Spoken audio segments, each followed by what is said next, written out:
I'm speeding. Speeding. 5, 4, 3, 2, 1. The world is changing faster than ever. What used to take decades is now taking years or even months. What you see right now is the illusion that people have had for many decades about the workplace being this secure place to work the rest of your life. For the first time in the history of our nation, our children will not do as well as us. We've seen our friends get laid off, we've been laid off, we've had our pay cut. People are overworked and underpaid. They seem to have less time and less freedom. They live under constant pressure. This is going to be forced. And so even if your employer loves you, they may have to cut you. There's something wrong that on Monday morning, the heart attack rate increases by 35%. Technology is accelerating, job security is declining. It just doesn't seem like the old models of making a living are as reliable as they used to be. Every aspect of our lives, there's a better way out there, but we're still doing it the old way. We live in the greatest country on the planet, and there are a lot of people sitting around complaining and being cynical. Like everyone's whining about this old model, and I'm like, why don't you leave it? Look at all this over here. Look at all this opportunity. Since so much of our lives revolve around our work and the way we make our living, many people are thinking there just has to be a better way. The biggest challenge facing our world today is not making money, is what are we going to do with all the displaced, unemployed people? People are afraid that they're going to make the wrong decision. People are afraid of the unknown. People are afraid that maybe I don't have the skills. Hey, sports fans. Industrial age is over. It's dead. It's dying. That's why going to school to get a job is an obsolete idea. A steady paycheck is an industrial age idea.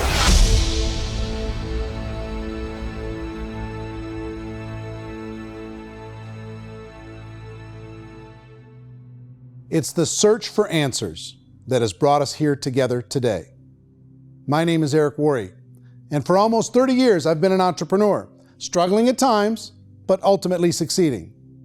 As a best-selling author, speaker, and business owner, I've spent my entire career helping millions of people around the world to become entrepreneurs. And I believe strongly that there is, in fact, a better way when it comes to how we make a living.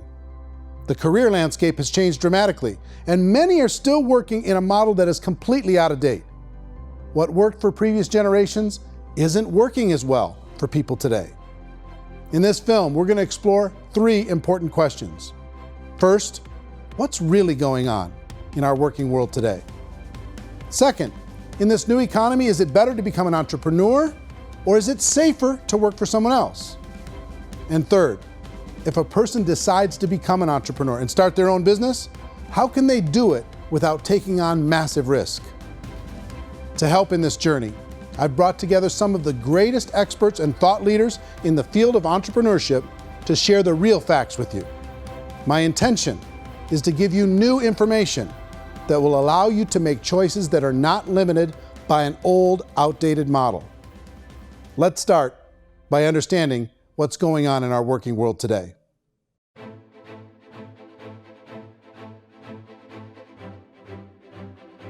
Let's look at unemployment. 30–40% of the people are honestly not working, but would be working. What our government does is if you haven't found a job in 6 months, we don't call you unemployed. We pretend you dropped out of the labor force. I've often said that unemployment, particularly structural unemployment, that's unemployment due to technological changes, is the first sign of economic growth. Think of it, 10 people live on an island. They go out every day and fish. One day, new technology shows up. A missionary brings them a net. Now, using the net, one pilots the boat, one throws the net. 2 fishermen can do all the work 10 used to. That's a 500% increase in productivity, 2 doing the work of 10, in one day. You don't have to learn a lot to learn how to throw a net instead of throw a fishing line. The island's got a big problem, 80% unemployment. But the island still has all the wealth of the fish because the 2 people produce as much fish as 10 did. Now, of course, looking back in history, these changes used to take thousands of years. And during that time, we went into farming and transportation. Some of us became doctors and some teachers and lawyers, and we developed all these new professions and new manufacturing jobs. Today, these changes are occurring literally in one day when a new technological advance occurs, and we don't have the social structures to deal with it or to retrain the unemployed people. So one of the things that I think is interesting as I travel across the country and really travel around the world is the way that we work and the way we get paid for work is changing pretty dramatically. On a global basis, everything is being turned upside down because of the rapidly advancing technologies. They are eliminating many jobs, and we have been left with many people not prepared for the jobs that exist. A lot of demand in public companies was to squeeze out all the fat and to get just as much margin as we possibly could, and fat equals humans. So this idea of job security in information age is so obsolete, but it's still taught inside our school system. And that's where the problem starts. There's no financial education in the school system, and people are still trained to be employees who work for that paycheck. This is a chart on the middle class. What's happening in the middle class, those that went to school, their incomes have been coming down for years. And parents still say to their kids, go to school, get a job. Now what happens to all those middle class people who are dropping off the ends of the chart? Well, they become what's called working poor. And this is what happens to working poor. But they say poverty is ending. Well, poverty may be ending, but working poverty is going up. And this is food stamp usage. So food stamp usage in America is going through the roof right now because people cannot earn what they call a living wage. Most people have experienced financial pressures that I think are probably greater than they have been in the past. If you're not working for yourself, then it's going to be a pretty hard road for a lot of people. Today, if you're going to control your future, the 40-40 plan is gone, where you can graduate from college and get a job and work for 40 hours a week for 40 years. That day is gone. So some of these charts actually tell you what's going on. And this is a really interesting one, you know.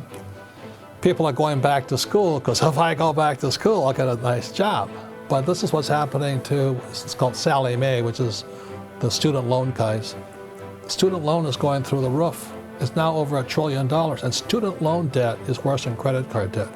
So when people stopped using credit card, the government got people into student loan debt. And the problem with student loan debt is you can never be forgiven.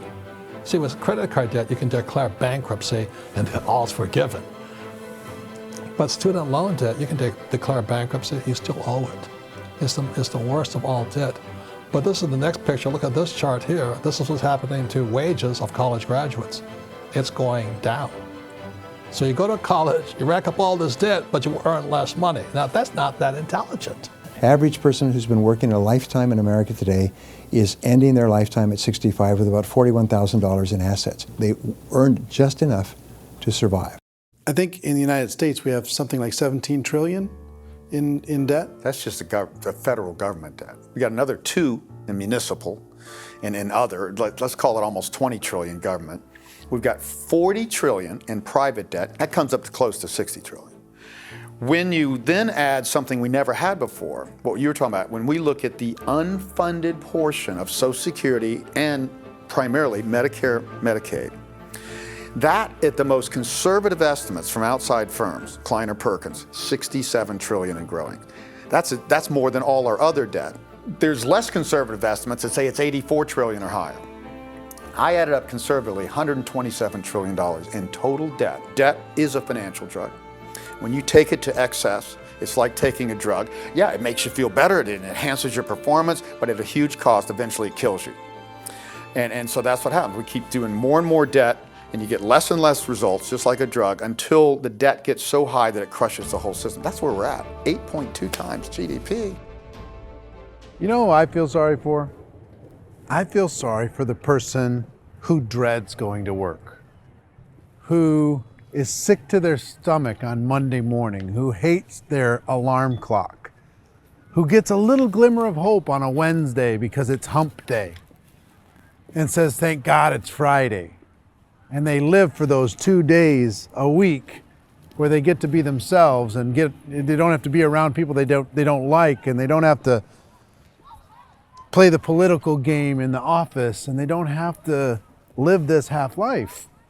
The person that works 50 weeks a year just to be able to have the 2 weeks for vacation. And you know what happens to most of them? Nowadays, they don't have a vacation. They have a staycation. They have time off of work, but they don't get to go where they want to go because they're overextended. They've got all this debt. They got all this situation. They hate their alarm clock. They can't sleep until they're done. They have to spend most of their life in traffic. I feel sorry for that group of people because there's a better way. They just don't know it. I see this really interesting attempt at rugged individuality in a 6x8 rectangle. And I feel like you're all the same, except for the little push pins of the pictures. There's different pictures. Yours is named Jenny and his is named Sujara, but it's the same people. And this is how they are, and they're just like the zombies, and there's no joy in there, there's no fun. There's always like the wacky woman who decorates her cubicle, and that's the most she can do there. You got to give her credits, right? The wacky cubicle woman. The basis for their life is worry. I'm worried, you know, maybe I'll get fired. I'm worried maybe my company will go out of business. I'm worried I can't keep spinning the plates on paying the bills. I'm worried about how do I send my kids to college. I'm worried, what if the transmission of my car breaks? That's, you know, 2 or 3, I can't fix it. People live in a sea of worry, and it eats at them. Those signs that people held up during the Depression didn't say looking for gainful employment in a cubicle. It said looking for work. Work is what we're looking for. Job is just a unit of measurement. Work is what we're going after. It's time to look in the mirror and say, it's not the economy, it's my economy. It's my little world of where I am. I need to improve. I'm not going to wait for the economy to come back because frankly, the economy is doing great in this country. So I'm here on Wall Street, the financial center of the universe, the financial capital of the world. This is where most people's money goes to at least be held for a time, right? With interest rates in banks being effectively zero, and many experts are predicting it's going to stay at zero for the next 10, 20, even 30 years, people feel like they don't have any choice but to put their future into equities, to put their future into the hands of other people on this stock market, and hope that the stock market goes up, hope that the stocks that their advisors pick or that they pick goes up. That's one way to go, I guess. It's my personal belief that if you put your future into the hands of yourself, in other words, you have earning power by yourself, I think you're a better investment than these guys. I think you controlling your future is a better option than handing over your retirement to these guys. The average household income in the United States is approximately $50,000 a year, what they call the middle class. To reach the top 25% of income earners, you'd need to earn at least $90,000 a year. To reach the top 10% would be a household income of $140,000, the top 5%, $190,000, and to be in the top 1%, you'd need a combined household income of at least $380,000 a year. So here's the question. What do you think would give you the best chance to move up and get to the top 10%, the top 5%, the top 1% or beyond? In my opinion, and in the opinion of many, many experts, the answer is to become an entrepreneur, to become your own boss.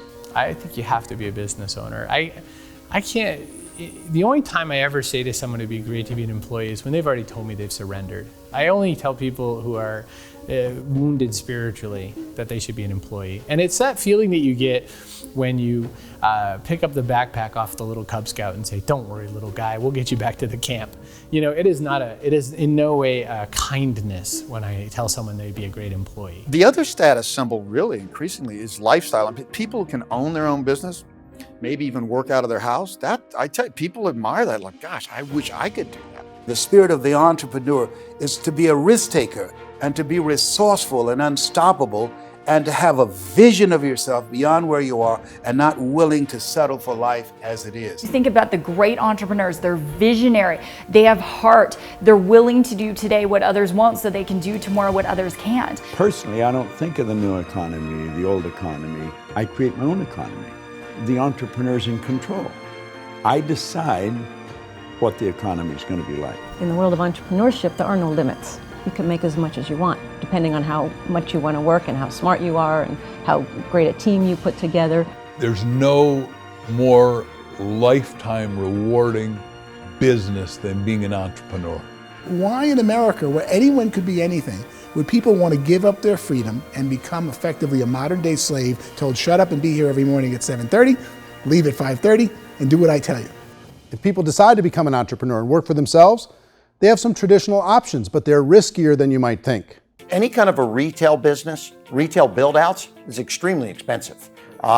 Even just these small little yogurt stores where they're putting little yogurt machines and you get all the different flavors, you're spending $200,000, $300,000, $400,000 to open a yogurt shop. I would love to buy a Dunkin' Donuts, but it's $500,000 or so to start.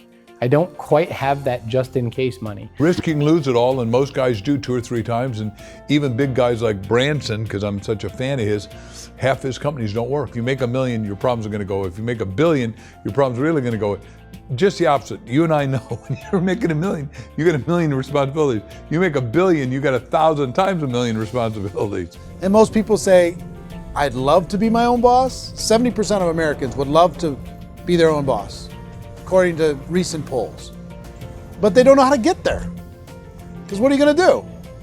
One, you could buy an existing business. If somebody's selling an existing business, you have to ask why. Usually because it's probably hard. It's probably not making as much money as they hope.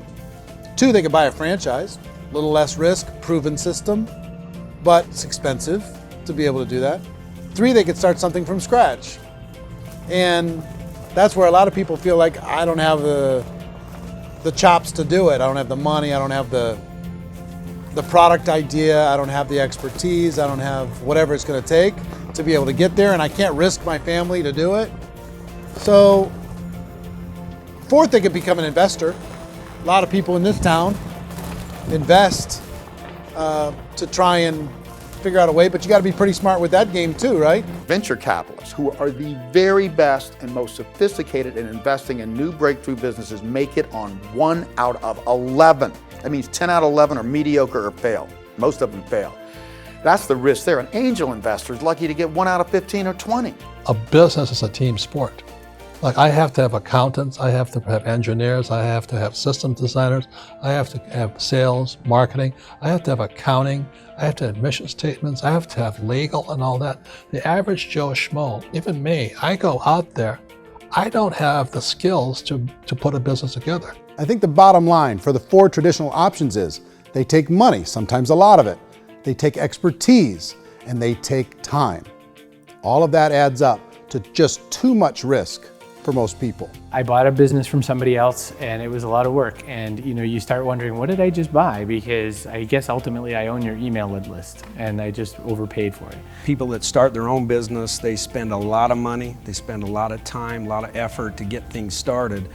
And the more you invest on the upfront, the harder you typically work at it. I can tell you what the success rate is of a restaurant. What is it? They're crazy enough. About 90% of them fail. About 90%, in how quickly?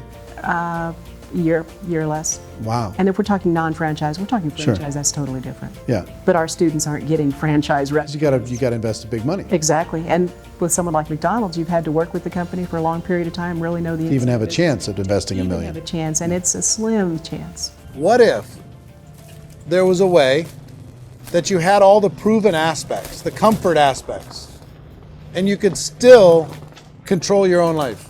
What if there was both? In other words, you didn't have to create everything from scratch.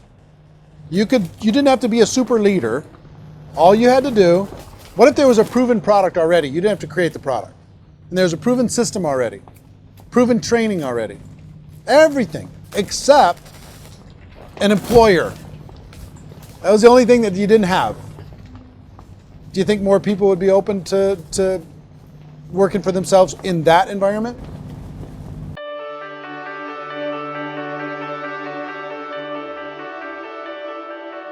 In our search for a better way to make a living, we've come to the conclusion that becoming an entrepreneur is actually safer than being an employee.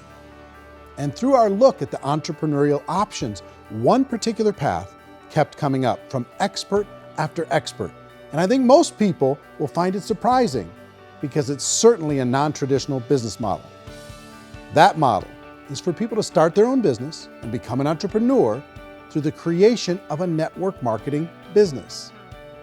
Some people call it direct selling because the product is being sold directly from the manufacturer to the end consumer, cutting out the middlemen. Other people call it multi-level marketing, or MLM, because there are multiple levels of commissions paid.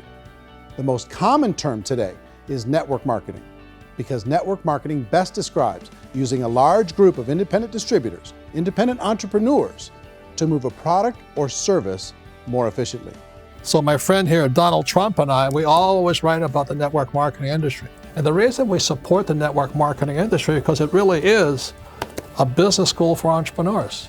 Because most people come out of school looking for a paycheck. Oh, that's terrible. I went to network marketing like that.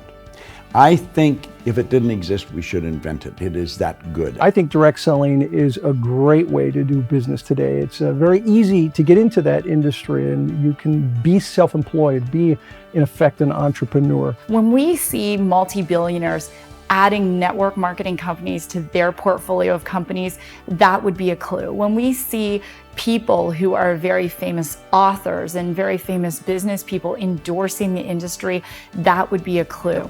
These network marketing companies aren't $50 million companies, they're billions and billions of dollars. They lead the stock market, they're major companies. When we're going to get it?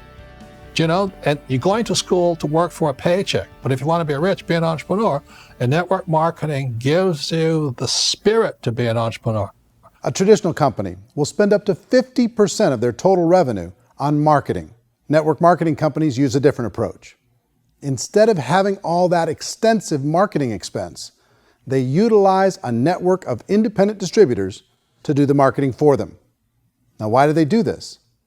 First, because word-of-mouth advertising is so much more effective today than traditional media advertising. Second, some products need to be explained or demonstrated, and an independent salesperson can do that more effectively than an ad campaign. Third, it's completely efficient. The company only pays for the marketing of their product if a sale happens and not before. Imagine if Amazon allowed you to become an independent distributor and paid out 40% of its revenue to that distributor group. All you had to do as a distributor was recommend a product, and if a person bought it on Amazon, Amazon would take care of all the logistics, and you'd get paid for bringing the customer. Now imagine you got paid for every purchase that customer made for the rest of their lives. Well, Amazon doesn't offer this option, but network marketing companies do. 85% of all buying decisions in our society are made as a result of word of mouth or reputation. We're recommending things to each other all the time. You know, who's your dentist? Who's your doctor? Who's your lawyer? What detergent, are you using? What legal system are you using? What product are you using? We're talking to each other about the things that we love anyway. When you go into a big box retailer, you're lucky if the clerk looks you in the eye, much less gives you any detailed or accurate information about what you're purchasing. So of course, this personal information, this education coming from a friend, a neighbor, a relative, or even a stranger, but one who has experience with the product is extraordinarily valuable. As a matter of fact, network marketing can educate consumers probably better than any other form of marketing. It certainly can do better than advertising because advertising usually has a certain hype to it and you can only get limited information. So, network marketing trumps advertising. If you were a typical sales company and you wanted to sell $1 million a month worth of product, you might go find 100 superstar salespeople. The quota would be $10,000 a month. So network marketing as a distribution system just flips the numbers. So we use 10,000 happy, raving fans of a particular product, and we don't concern ourselves so much with how much product each one of them individually sells. If they sell just $100 or $200 a month, and there's 10,000 of them, you're selling $1 million to $2 million a month worth of product. And that's the best way I can explain how network marketing works. This is the marketing arm of the company. There's not money being wasted on bricks and mortar. There's not money being wasted on inventory that's sitting stagnant somewhere. There's not of employees standing around that don't have customers. These are people that are going to connect with customers. These companies allow people to become independent distributors for extremely low cost and with no minimum time or sales quota. Essentially, they own their own business and can provide as much or as little sales as they choose.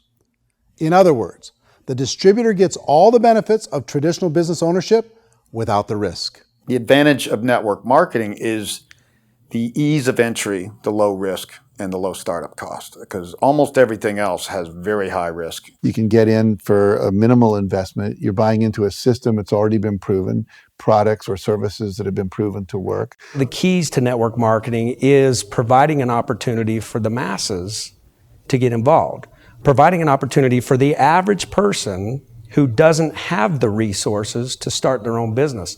All of this so far is fairly straightforward, but network marketing offers another benefit, and it's this benefit that makes it so interesting for entrepreneurs. Network marketing allows a distributor to build their own network of other distributors and then compensates them on the sales created by that entire group. Direct selling is, at its base, very simple. It's the sale of a product or service to an individual on a face-to-face, one-on-one basis, just the way we're talking right now. But there's an important element as well, and that's the offering in conjunction with that sale of product, the offering of an opportunity for someone to make something of themselves. No matter what your social status is, no matter what language that you speak, I mean, look how many unbelievable people are becoming successful to speak every kind of language out there. What an awesome gift to give the world. Instead of having to work your way up in a system and prove that you could be a sales manager, they just decided everybody can be a sales manager. Everybody gets to build a sales team from day one. And so what that brought into the system of growth as a direct selling company is the concept of compounding or geometric progression. Because now you can actually grow sales force very quickly because everybody is enrolling people in their own sales force. People who are like, oh, this is weird, I'm building a sales team, or what do you think you do at a regular company? How do you think a regular company works? Network marketing is the only industry that doesn't say your past determines your future. It looks at your past and says, okay, now what can we train you to do so you can have a great future? Every other employer out there wants to exploit you for what you already know, not teach you something new. Network marketing has the potential to save the United States and the world because it's going to teach people not to be employees, but to be entrepreneurs.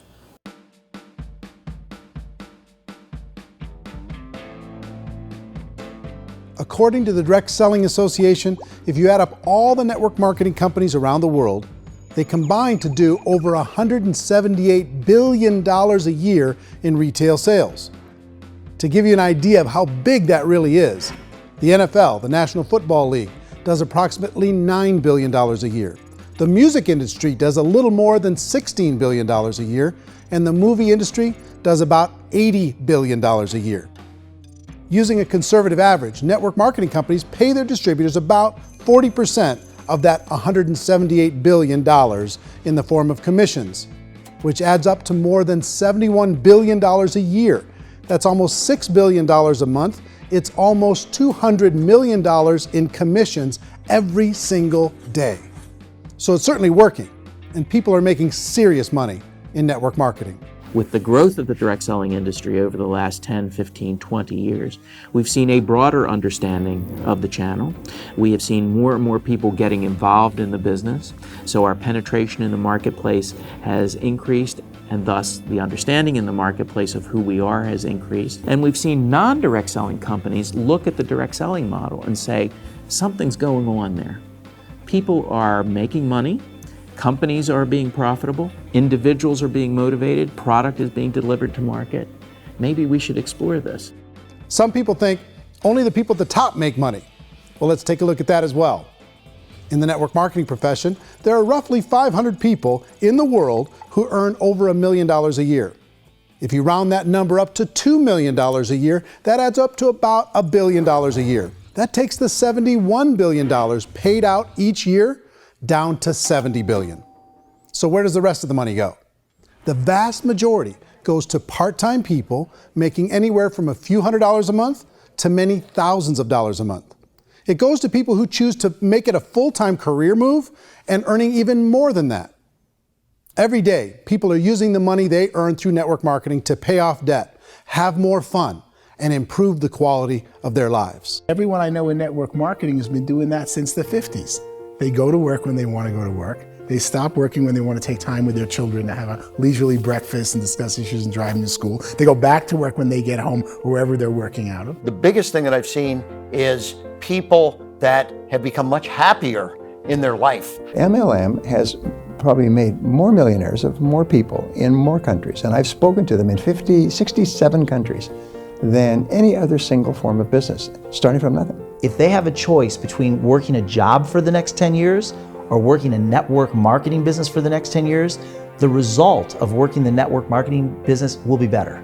A lot of people within the industry go on and make this a career and do extremely well at it. Network marketing has been nothing but good for everyone I know that's been involved with it because they did it seriously and they played full out and they've been very successful. It's been a constant barrage of success stories and people showing off stuff that they got as a result of it. How many people are involved? Approximately 16 million Americans and 96 million people around the world are currently participating in network marketing. And in a recent poll, 82% of those people report a good, very good, or excellent experience with network marketing. So people are happy.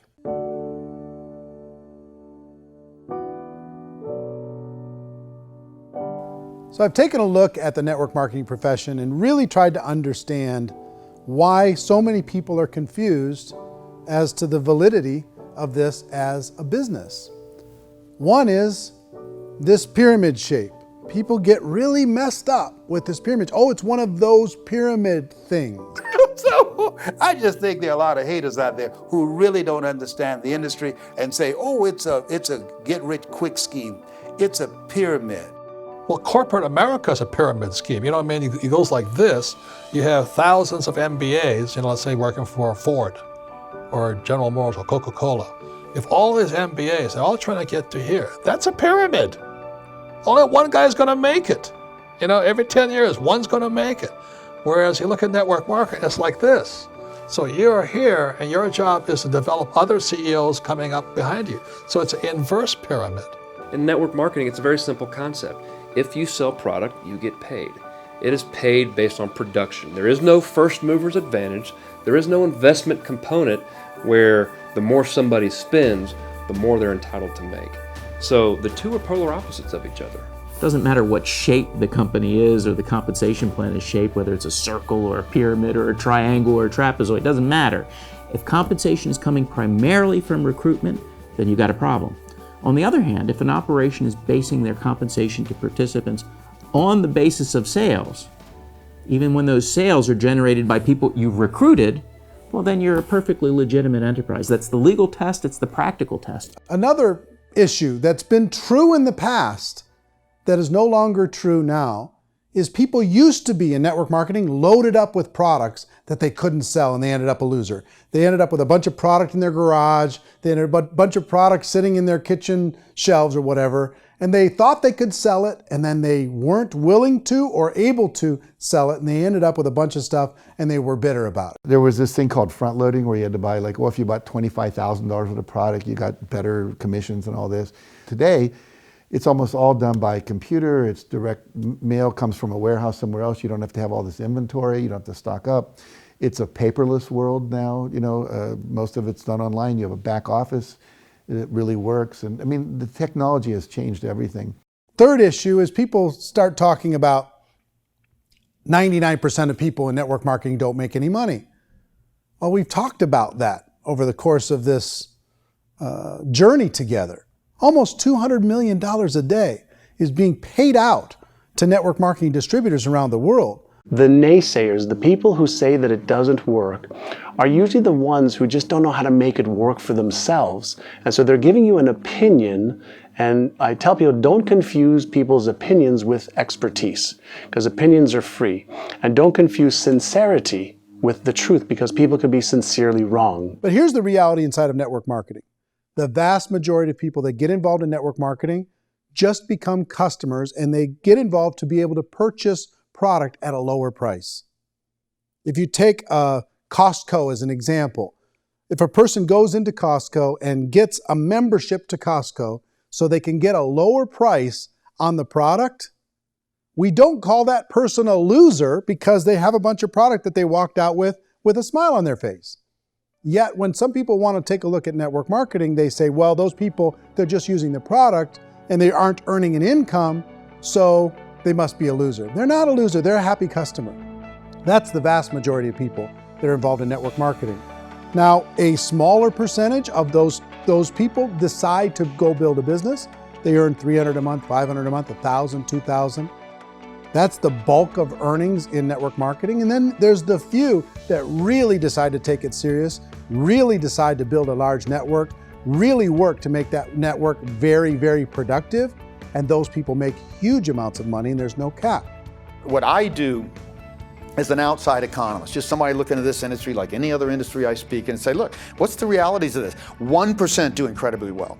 10% generate some additional income at pretty low risk and effort. That's not, and 90% of people roughly end up customers.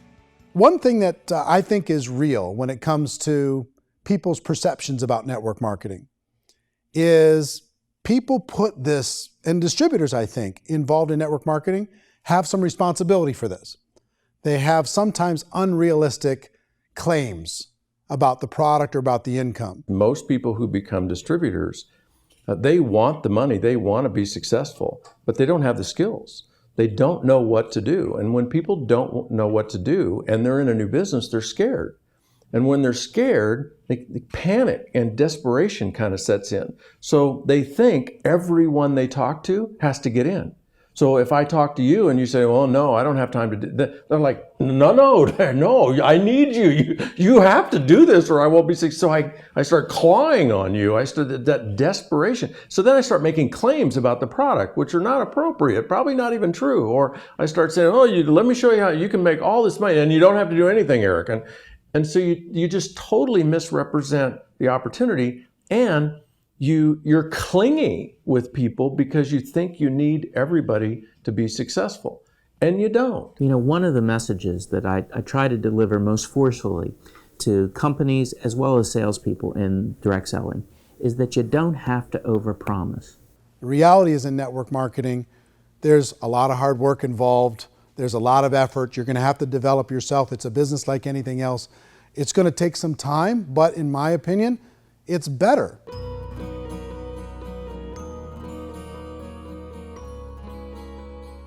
It's light years better for people starting today than it was even 5 years ago. I think it's more widely accepted now, and people understand it is a business. It is being an entrepreneur. It is being a business owner. Our belief system is based upon our evaluation of something, and frequently if we reevaluate a situation, our belief about that situation will change. The industry has changed and it's grown up. It's totally transformed. You've got young people today that have grown up with social media, and they understand networks. They understand how people are connected through technology, and they understand how money flows through those networks. So when they see network marketing, they don't see it the way their parents saw it. And we've all learned, the larger industry that you represent, has all learned from those mistakes and flaws and errors that have happened early on. Early algorithms didn't work the right way. That's all fixed. It's like when they design a computer program, they design the program, then they run it, and then they go back through and they debug it. The MLM industry has been debugged. This is the day of being virtual, being able to run a business from your mobile phone. I mean, it's incredible. Companies are getting smarter. They're implementing more consumer protections. They're implementing more compliance training. They're doing more with respect to product research. If you do get involved and you make purchases of inventory, even on a voluntary basis, if you decide that this business is not for you, you can leave and have that inventory repurchased by the company. There's no other business that offers that kind of protection on a voluntary, self-regulatory basis.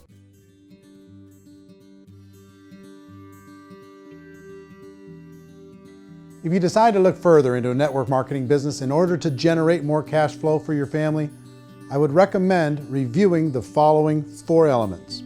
First is the product or service. And on the product or service, I would ask 5 important questions. 1, do you like it? Is it something you would feel comfortable sharing with others? 2, is there a recognized need in the marketplace? It's hard to create a need if one isn't naturally there. 3rd, does the product meet that need? Does it solve a legitimate problem for consumers?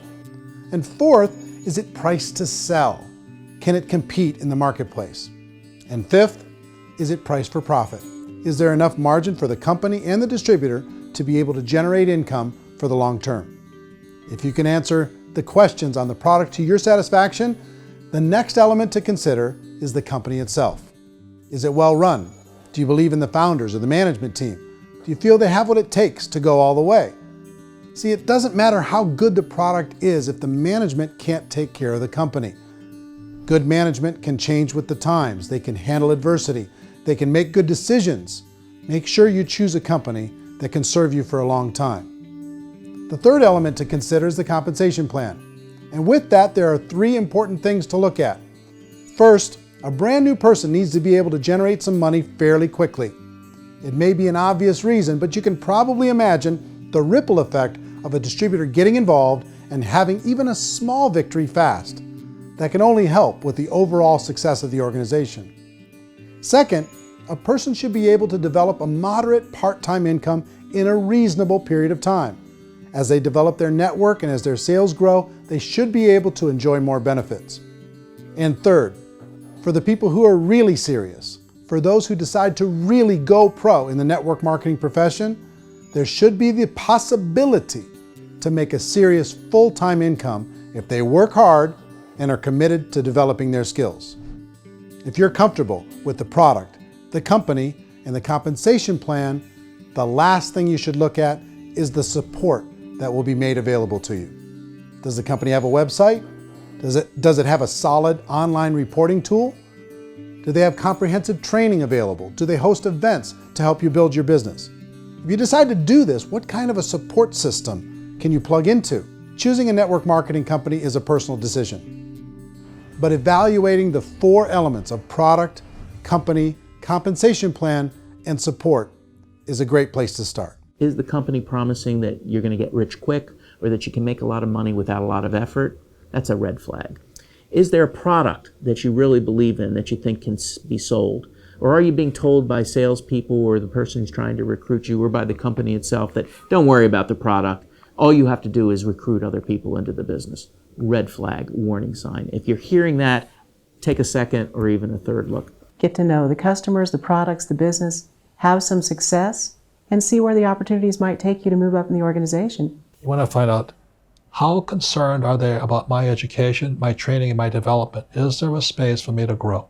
Most important question. Learn everything that you can about the product. Make sure it's something that you believe in, and learn everything you can about the industry and work that system. You have to be very passionate about whatever that company is doing. I would get involved. You can always test drive anything, the product, the service, the community, and then lean into it a bit. If it feels good, then lean into it a lot. Behind me is the Lincoln Memorial.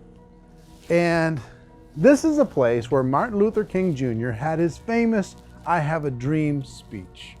And at that speech, he talked about his dream for equality for everyone around the world, and that's a noble dream. But I think more people need to remember what it was like when they were kids and the dream was still alive in them. Before it got beaten out of them by reality, by this paycheck, by these responsibilities, and by having to live for this job to pay the bills. I think people need to remember that, go back to that. Once they know that there's a better way, I think their future is going to be much brighter. They can live a better life.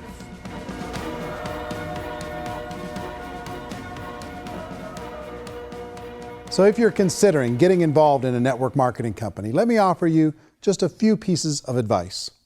First, network marketing isn't perfect. It's emotional, it's challenging.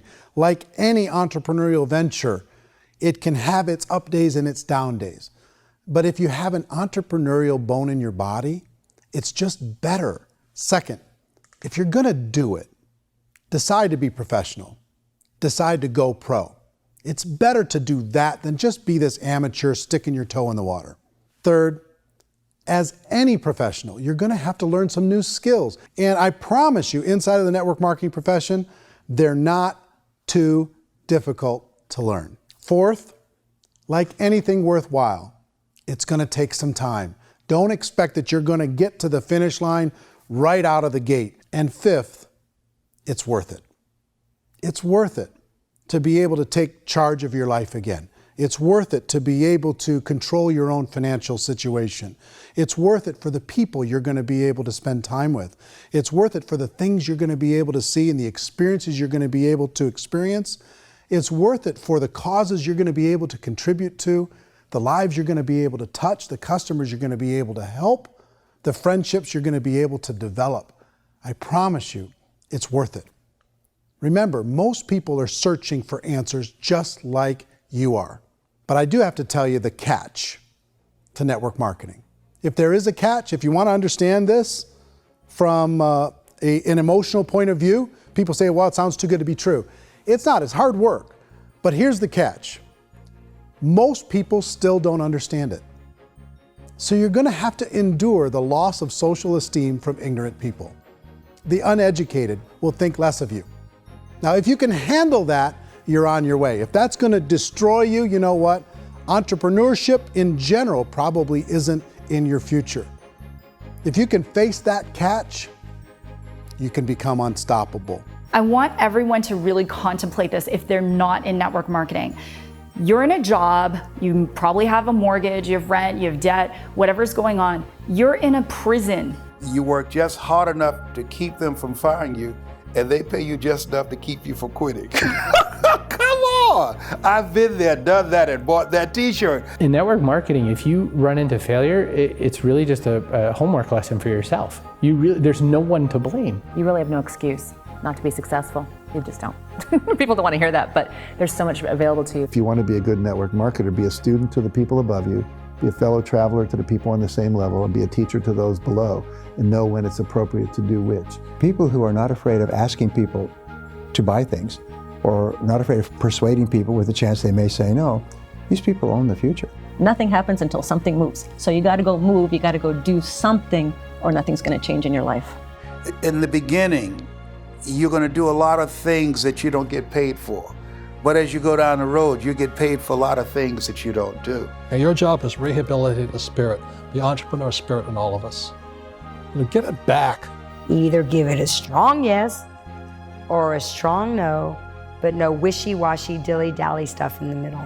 There's dreams and there are nightmares, but I believe that the biggest nightmare of all is when you don't pursue your dream. You're going to see some monumental growth in this profession. It's an exciting, exciting time to be involved with the network marketing profession. The next 10 years, I see just exponential growth. When that tipping point comes, it's not a matter of asking somebody, have you ever heard about network marketing? You're really asking them, which company are you building your wealth in? We are here to fix the world, to improve relationships with other people, to improve other lives. And the real reward comes as an entrepreneur in any level from teaching somebody something and watching them soar. There is no greater reward.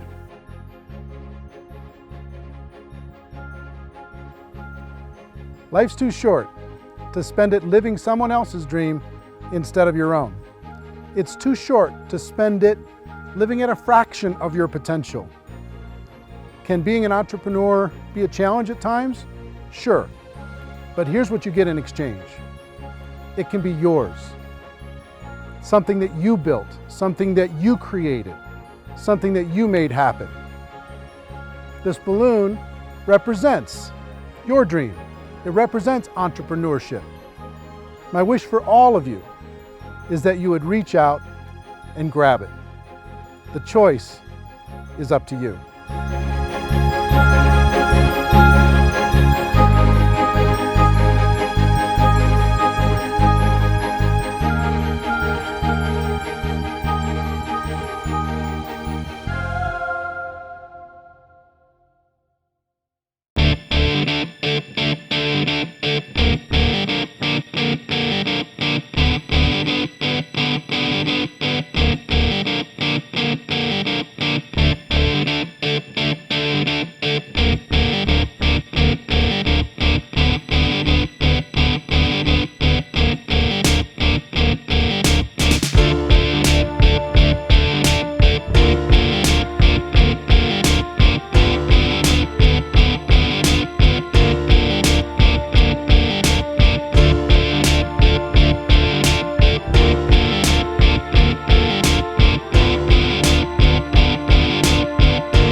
mention the word scam. Why did you mention the word scam? The only reason it is a scam is because... That's terrible.